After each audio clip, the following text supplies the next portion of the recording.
ভূমিকম্প কেন হয়? ভূমিকম্প হওয়ার কারণ কি? এটা একটা চলমান প্রক্রিয়া, বিজ্ঞান বলছে।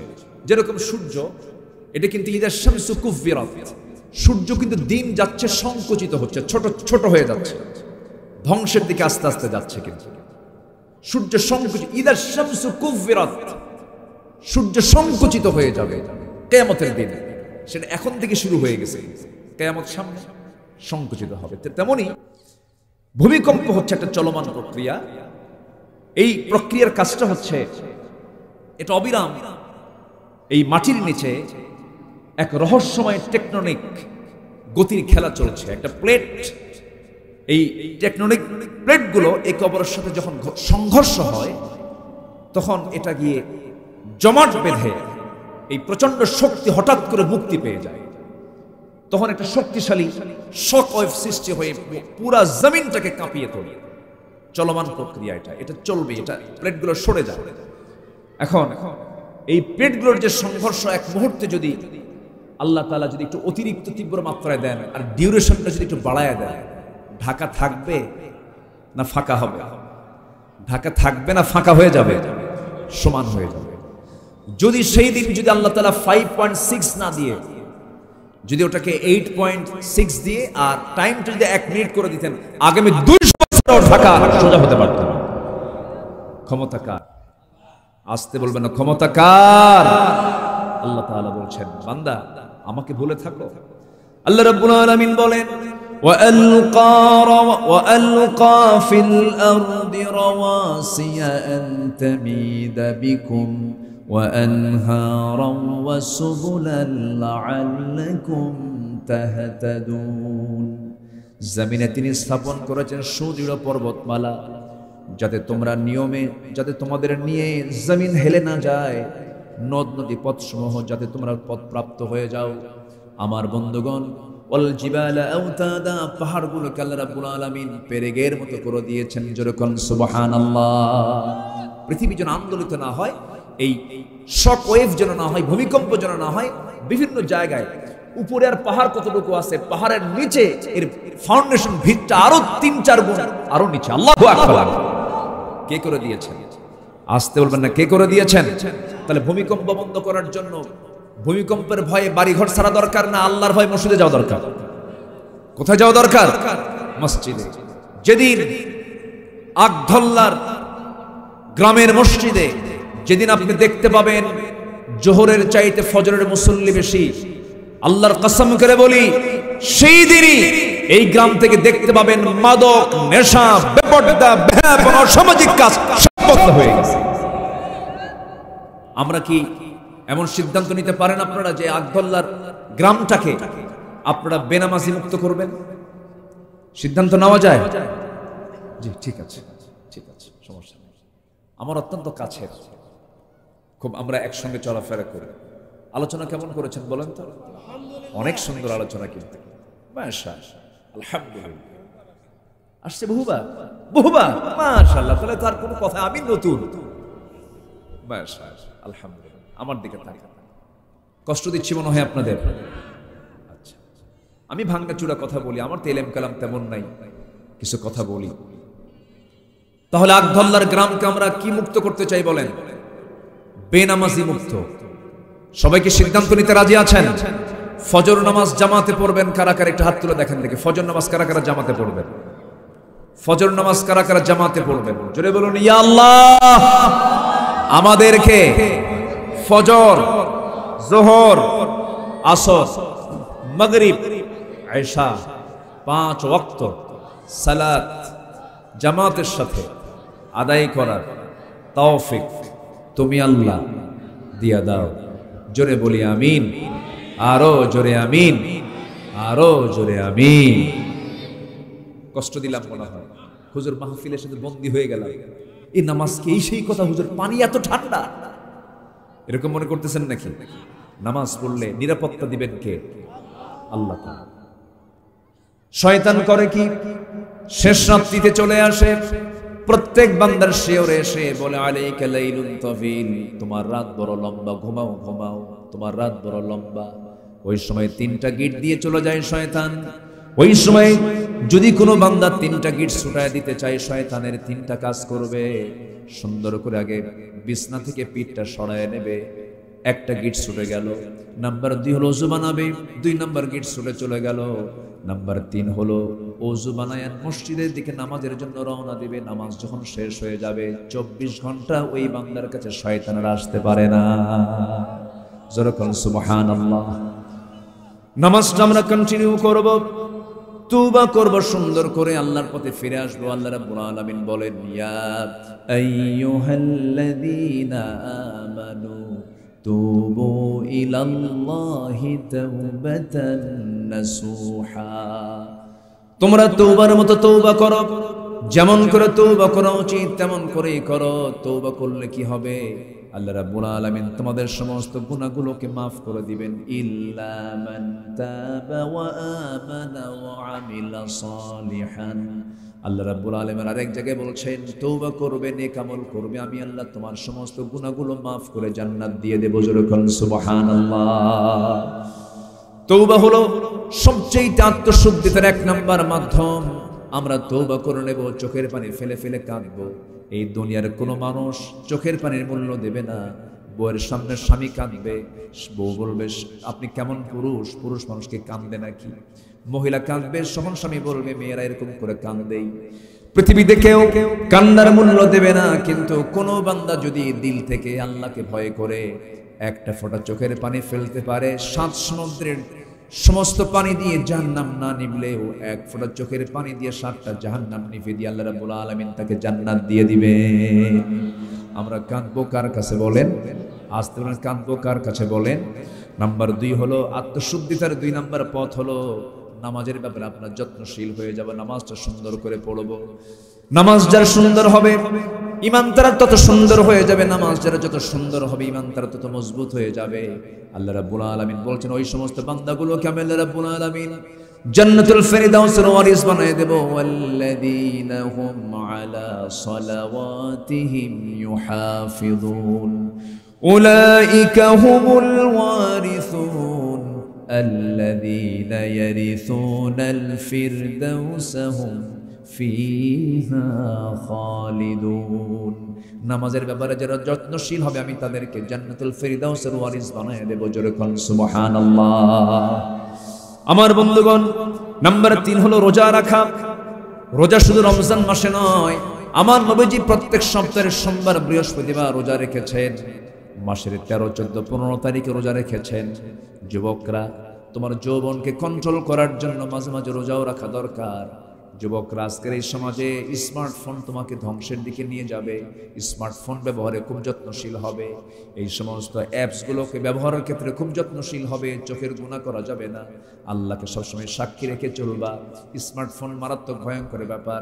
ইমো, মেসেঞ্জার, লাইন, ভাইবার, হোয়াটসঅ্যাপ, আর কি আছে, ইনস্টাগ্রাম, কুড়িগ্রাম আছে না? এগুলো আছে না? এগুলো করা যাবে না। সময় নষ্ট করার সময় নাই। মাঝে মাঝে তুমি একটু না খেয়ে থাকবা, শেষ রাত্রে তাহাজ্জুদ পড়বা, ওযু বানায়া সুন্দর করে তাহাজ্জুদ পড়ে রোজার নিয়ত রোজা রেখে ফেলবা। সন্ধ্যায় ইফতার করবা।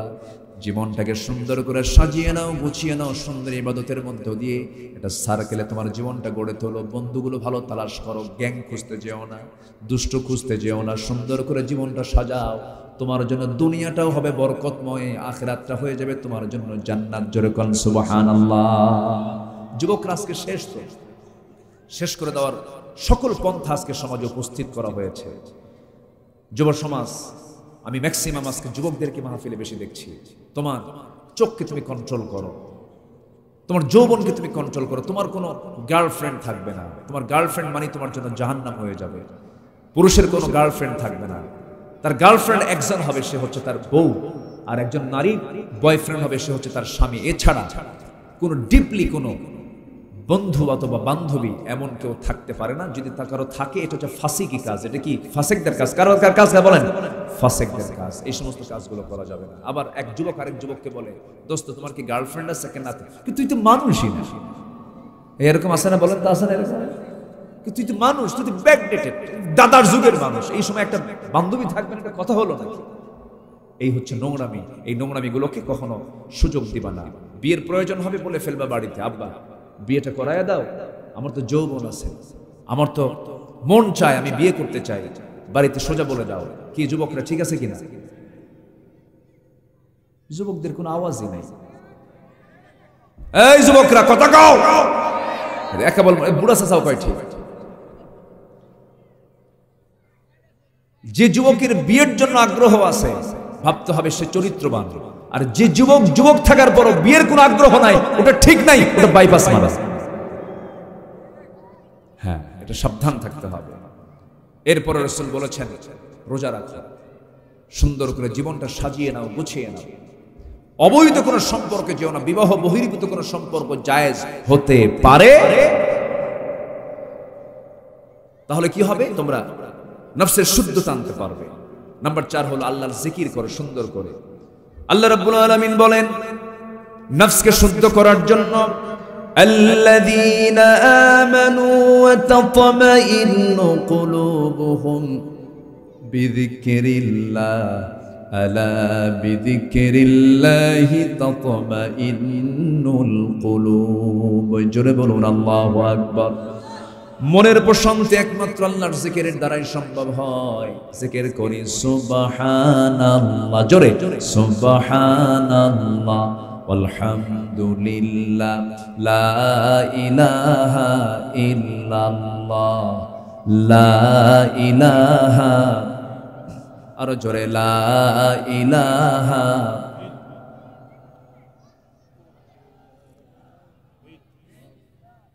লা ইলাহা ইল্লাল্লাহ মুহাম্মাদুর রাসূলুল্লাহ। নাম্বার 5, নফসকে শুদ্ধ করার জন্য নাম্বার 5 হলো এই কোরআনের সাথে সম্পর্ক বেশি রাখা। কোন কিতাবের সাথে বলেন? এই কিতাবের সঙ্গে সম্পর্ক যার যত বেশি হবে শয়তান তত দূরে চলে যাবে। শয়তান তখনই চান্স পায় যখন বান্দার কাছে কোরআন না থাকে। কোরআন কাছে নিয়ে থাকবেন, কোরআন পড়বেন, জানবেন, দেখবেন শয়তান ধারে বসে আসবেন। আল্লাহু আকবার বলেন। তো শয়তান তাড়ানোর ঔষধ কি বলেন?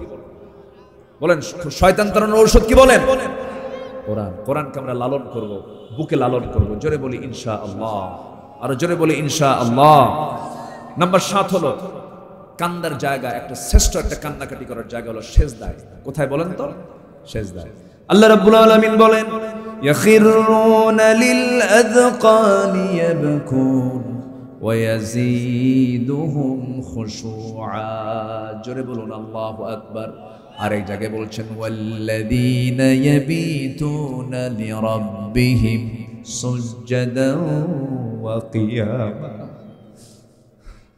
যারা রাতের বেলা সেজদায় পড়ে পড়ে চোখের পানি ফেলে ফেলে কেঁদে কেঁদে বলবে, আল্লাহ দিনের বেলায় ভুলগুলো করেছিলাম, এই অপকর্মগুলো করেছিলাম, তুমি আল্লাহ আমাকে মাফ করে দাও।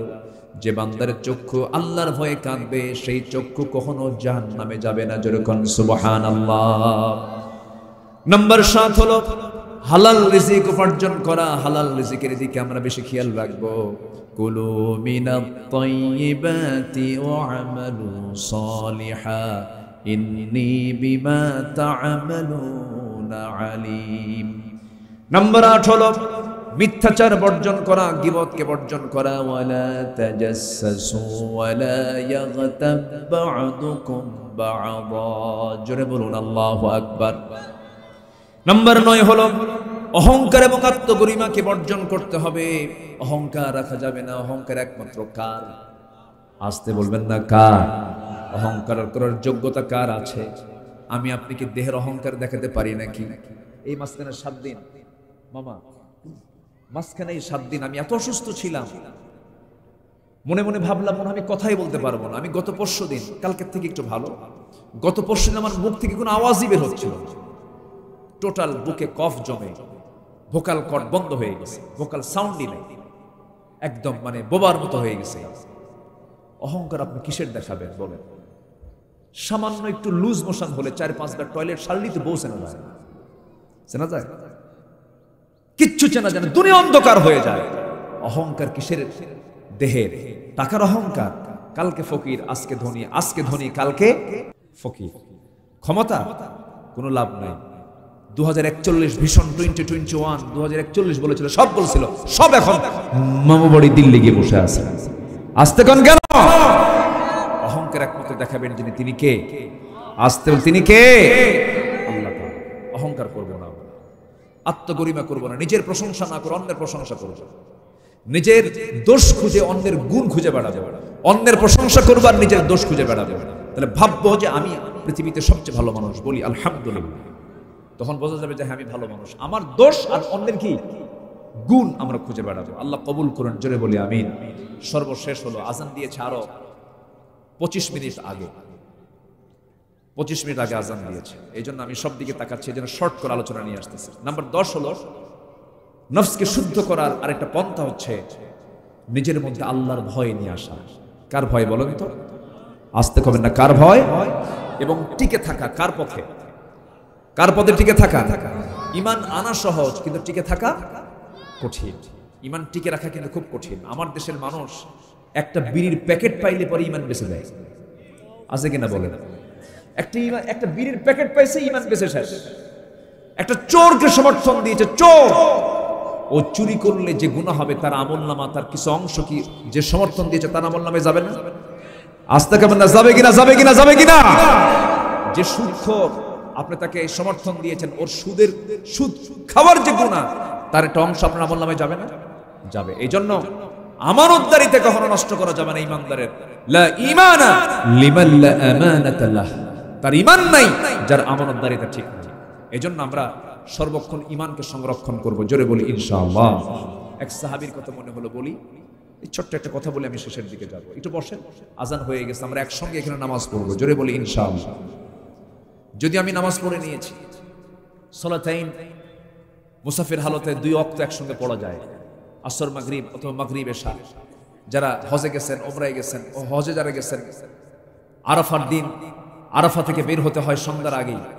মাগরিব মাঝে পড়ার কোনো সুযোগ নেই, একদম এশার নামাজের সাথে মাগরিব পড়েছেন আমার নবী মুজদালিফায় গিয়ে, 2টা ওয়াক্ত একসঙ্গে পড়েছেন মুহাম্মদ সাল্লাল্লাহু আলাইহি ওয়াসাল্লাম। মুসাফিরকে আল্লাহ পাক সে সুযোগ দিয়েছেন। একটু বসেন, আমি আপনাদেরকে নামাজের সময় দেব, একটু বসেন। ঈমান ধরে রাখাটাই সবচেয়ে বড় চ্যালেঞ্জ, আমরা ধরে রাখবো, জোরে বলি ইনশাআল্লাহ। এক সাহাবীর বাড়ি হলো মক্কা এবং মদিনার ঠিক মাঝখান বরাবর। ওই সাহাবীর কাছে ইয়াং টকবকে যুবক কালিমার দাওয়াত দিয়েছে, কালিমার দাওয়াত তিনি পেলেন, দিন গ্রহণ করলেন। দিন গ্রহণ করার সঙ্গে সঙ্গে চাচার কানে সংবাদ চলে গেছে, তুমি কি জানো তোমার ভাতিজা আব্দুল্লাহ দিন গ্রহণ করেছে? মানে আমার বাপদাদা ধর্ম বাদ দিছে? হ্যাঁ, ওকে ডেকে আনে। শুনলাম এরকম কিছু, কি শুনবেন কেন? দেখেন, আশহাদু আল্লা ইলাহা। চাচা তো মাথা খারাপ হয়ে গেছে, তোর বাপ নাই, তুই এতিম, তোর আমি ধীরে ধীরে বড় করলাম, আমার সম্পত্তি তোর নামে লিখে দিলাম, আর তুই এত বড় অপরাধ করে ফেললি, বাপ দাদার কোনো সম্মান রাখলি না। তুই কি জানিস আমার কওমের সব লোকগুলোকে এক জায়গায় করে তোর কাছ থেকে সমস্ত সম্পত্তিগুলো জোর করে নিয়ে নেবে। উনি মুস্কি হাসি মেরে বলছেন, চাচা সম্পত্তিগুলো নিবেন? যদি গোটা দুনিয়া আমার হাতে তুলে দেন, আর যদি বলেন ঈমান দিতে হবে, দুনিয়া বিক্রি করে দেব, ঈমান বিক্রি করব না। জোরে কোন সুবহানাল্লাহ। চাচা খেপে গেল, চাচা খেপে গিয়ে রেগে গিয়ে থাপ্পড় মেরে জমিনে ফেলে দিয়া বলছে, তোকে আজকে মেরেই ফেলবো। জামাটা টেনে ছিঁড়ে ফেলেছে, পরনের লুঙ্গিটা পর্যন্ত খুলে নিয়ে রক্তাক্ত করে ঘর থেকে বের করে দিয়েছে। আব্দুল্লাহ উলঙ্গ অবস্থায় বাইরে দাঁড়ায় আছেন। দরজায় গিয়ে নক করলেন মায়ের, মা দরজা খোলো। দরজা খোলা মাত্রই বলছেন, মা আমার দিকে তাকায়ও না, আমি ঈমান এনেছি, আল্লাহর ভয়ের উপর ইস্তেকামাত থেকেছে, এই জন্য আমার চাচা আমাকে মেরে মেরে রক্তাক্ত করে শেষ পর্যন্ত উলঙ্গ করে ঘর থেকে বের করে দিয়েছে। দেখো তো ঘরের মধ্যে কিছু আছে নাকি? এক খণ্ড চাদর দেওয়া হলো, তা দিয়ে নাভি থেকে পা পর্যন্ত ঢাকলেন। ফরজটা কোনো মতো ঢেকে তিনি রওনা করলেন। মা তুমি থাকো, দুনিয়ার কোনো দরবার ভাল লাগে না, আমি নবীর দরবারে রওনা দিলাম। মদিনার দিকে রওনা করলেন, মদিনায় পৌঁছে গেলেন। মদিনায় পৌঁছে যাওয়ার পর রাসূলের দরজায় নক করছেন, ইয়া রাসূলুল্লাহ আমি আব্দুল্লাহ। দরজা খুলেছেন, আমার নবীজি দেখা মাত্রই দেরি করলেন না, ভিতরে ঢুকলেন। ভিতরে ঢুকে আমার নবীজির গায়ের ব্যবহৃত সুন্দর 2টা জুব্বা হাতে করে এনে বলছেন, আব্দুল্লাহ তাড়াতাড়ি জুব্বা পরো, ঠান্ডা তোমার ঠান্ডা লেগে যাবে। তখন শীতকাল ছিল। সঙ্গে সঙ্গে রাসূল বলেছেন, আব্দুল্লাহ চিন্তা করো কেন, তোমার চাচা তোমাকে বস্ত্রহীন করে উলঙ্গ করে ঘর থেকে বের করে দিয়েছে, আর বিশ্বনবী তোমাকে তার নিজের গায়ের জুব্বা উপহার দিয়েছে। ইমানের সফলতা আছে না নাই বলেন? আচ্ছা। রাসূল বলেন, আব্দুল্লাহ তুমি কিছু চাও নাকি? সাহাবী বলছেন, ইয়া রাসূলুল্লাহ, আমি তো দুনিয়ার কিছু চাচ্ছি না, আমি চাচ্ছি আপনার কাছে আপনি আমার জন্য দোয়া করুন, মহান রব্বুল আলামিন যেন আমাকে শহীদের দরজা দিয়ে দেন। আমার নবী হাত উঁচু করে বলছেন, আল্লাহ আমার আব্দুল্লাহর জান তুমি কাফের বেঈমানদের জন্য হারাম করে দাও। সাহাবীর মন খারাপ হয়ে গেল, হুজুর দোয়া চাইলাম কি, আপনি দোয়া করলেন কি? আমি যদি কাফিরদের দ্বারা যদি আক্রান্ত না হয়ে আমি শহীদ হব কেমনে? এবার রাসূল বলছেন, আব্দুল্লাহ চিন্তা করো কেন, তোমার তামান্না যদি শহীদের হয়ে থাকে, আল্লাহ রাব্বুল আলামিন তোমাকে ওয়াইম্মা তাআলা ফিরাশিহি, বিছানায় যদি মরণ হয় আল্লাহ পাক তোমাকে শহীদের দরজা দিয়ে দিবে।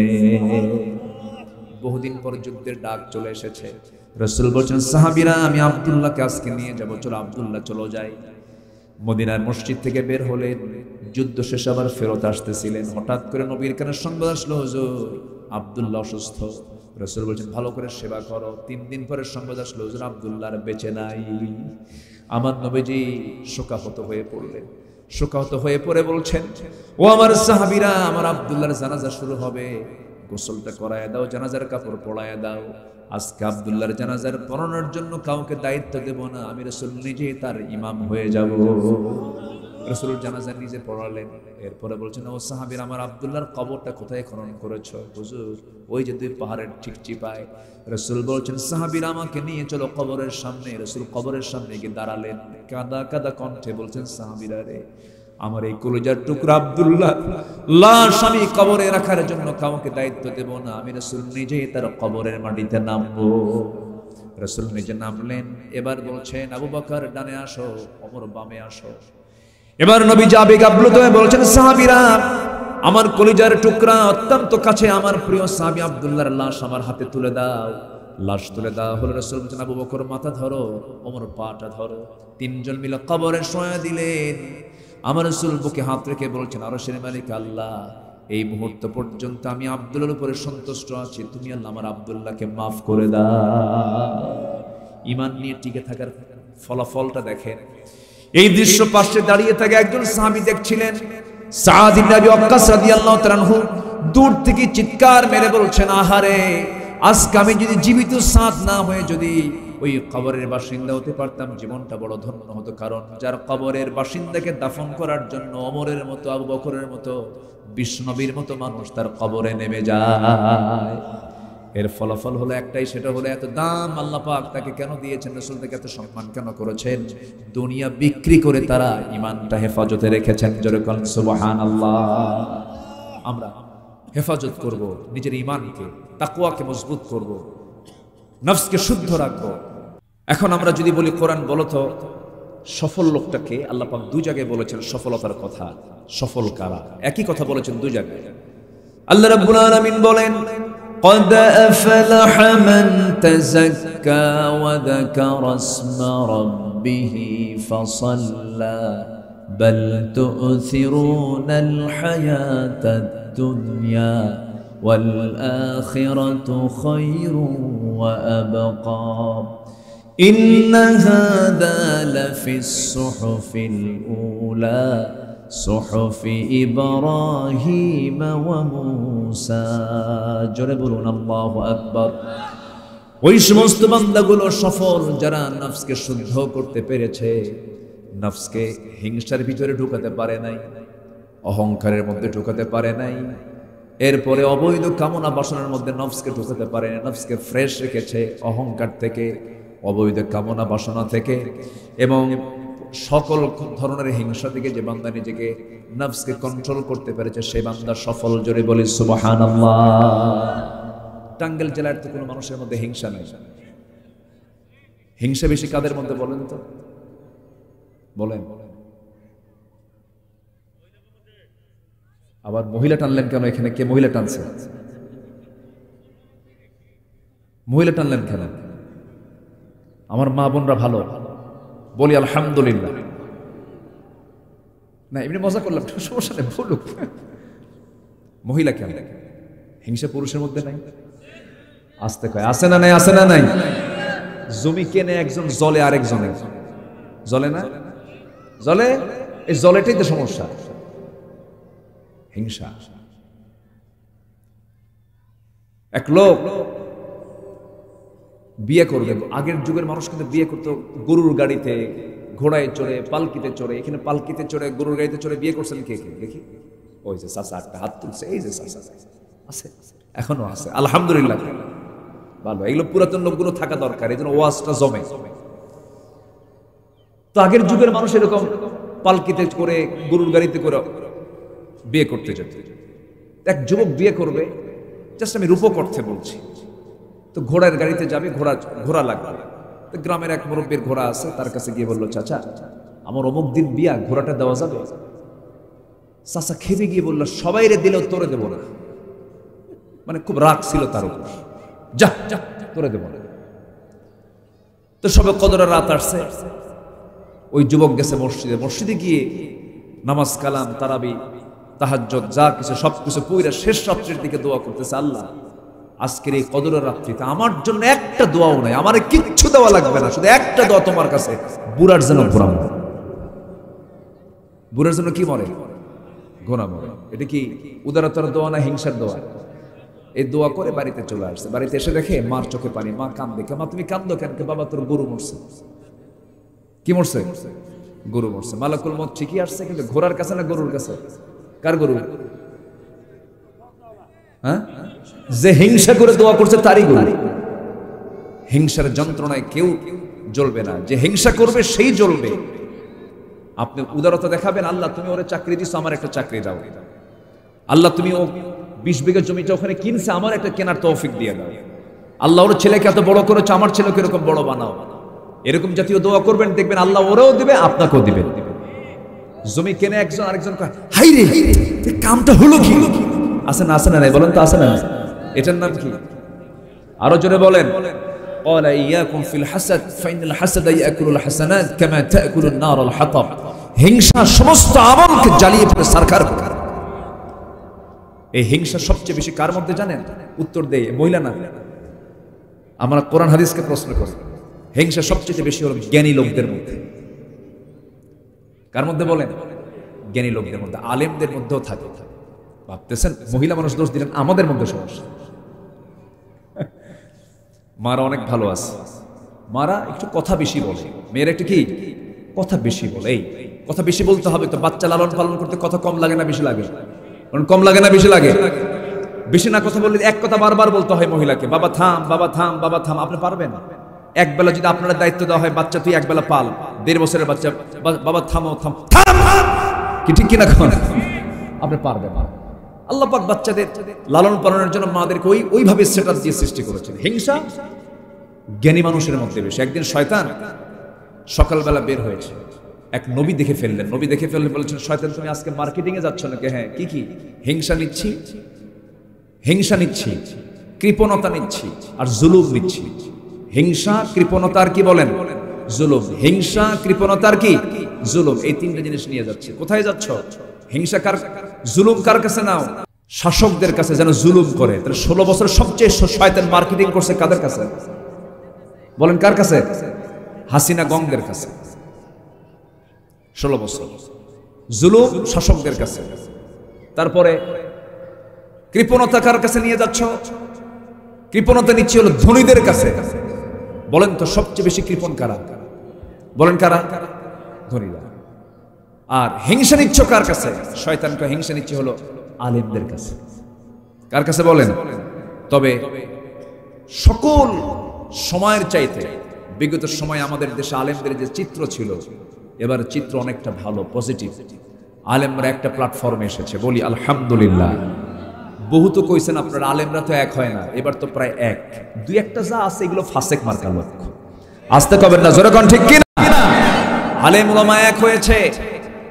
আমরা আগামীর বাংলাদেশ দেখতে চাই, কোরআন হাদিসের বাংলাদেশ। রাজি আছেন সবাই ইনশাআল্লাহ? রাজি আছেন? মুসলমান